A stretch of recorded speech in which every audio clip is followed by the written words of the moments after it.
This is the most commonly forgotten thing, most important, and the first thing you should be doing to your lawn in spring if you have a cool season lawn.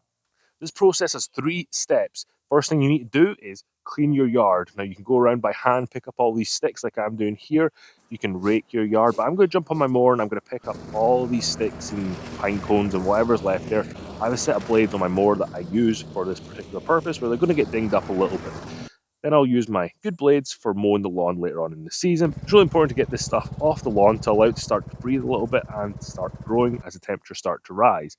Now what we're going to do is get this dethatcher hooked up to my lawn tractor. There are many different models out there. You can get hand rakes, you can get models that are electric, you can get models that are gas, but if you've got a property that's a little bit larger, then the tow behind dethatcher is one for you. I'm just going to go back and forth and get all this matter up. And this is going to get rid of all the dead matter that's going to be stopping any products getting down into the soil.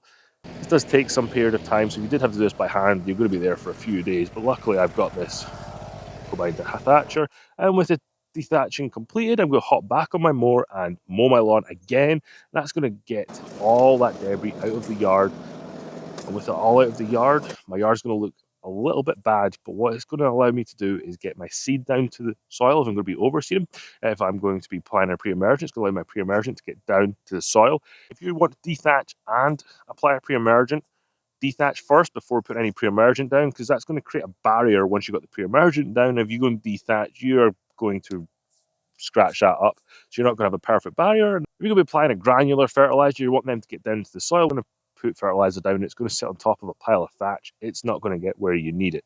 All the thatch is up off the lawn now. I use my lawnmower to pick up. You could use a leaf blower or rake it by hand. Now we have the perfect starting point to apply a pre-emergent, overseed, or just fertilize. It's going to allow those products to get down into the soil where we need them. So if you did like this video, you want to check out some of my other content, watch this video over here.